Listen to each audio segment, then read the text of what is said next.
ብሸጥ ይሻለኛል እንጂ ልክልካችሁ ነበር የምነግራችሁ። አሁን እኔ ምንድነው ሽፎን ገዞኝ አሁን በቃ ዝም ብላችሁ ግዙኝ፣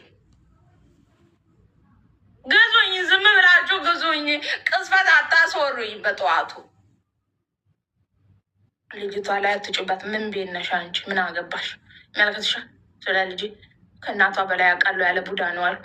ምን ቤት ነሽ አንቺ? ከእኔ በላይ ለልጅ ያስበሽ ነው ግና የለበስኩትን ፕሮፋይል አጠገብ ስልክ ቁጥር ያለ ሂዱና ግዙኝ። ዝም ብላችሁ ግዙኝ። እንዴ እኔ ላገባ 1 ሳምንት ብቻ። ጎሳዬ ልታገባ ነው። አገባ ናደራና ታቃጥላት አቡ ማነው የኢትዮጵያ ወንዶች ኳስ እያሉ ስንት ባለትዳር ተፋቱ። ኳስ እያለ ማታ በኳስ አሳቦ እዛ ዳንኪራውን እየመታ ኳስ ነው የዋልኩት ብሎ ከሌሊቱ 8 ሰዓት ይገባል። የምን አባ ኳስ ነው? 8 ሰዓት ነው የሚገባው ከሌሊቱ። ማንቸስተር እና አርሰናል እያለ ማለት ነው። እዚህ ቤትክ እየተቃጠለ ነው። እዚህ ሚስትክ እሳተ ነበልባል ሁና ጨጓራዋ ተቃጥሎ ቤት ቁጭ ብሎ አንተ የምን አርሴናል እና ማንቸስተር ነው? አንተ እቤት ያለውን ሳታማስል የሰውን የምታማስለው አንተ ምን ቤት ነህ?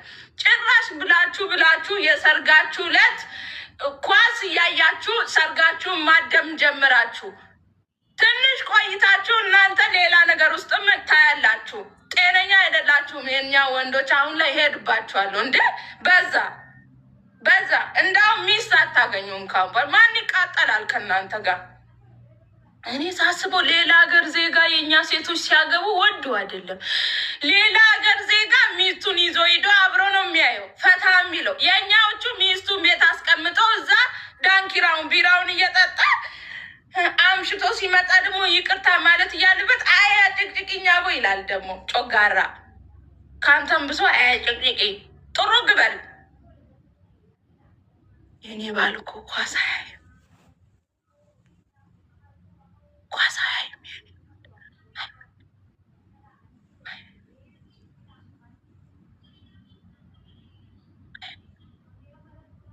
ሄድባቸዋለሁ። እኔ አሁን ሰላም አለኝ ወይ ገብርኤል ሰላም አለኝ። ኳስ የለ ምን የለ፣ ስራ ይሰራል ይመጣል፣ ቤት ነው ውዴ። እኔ ሰላም አለኝ ውዴ። ቢኖር እግዚኦ እርጉዝ ናት ሚስቴ ብሎ አያስብም። ልክ ነው የምነግርህ ዛሬ እርጉዝ ሆና እንኳን ማለት ነው አንተ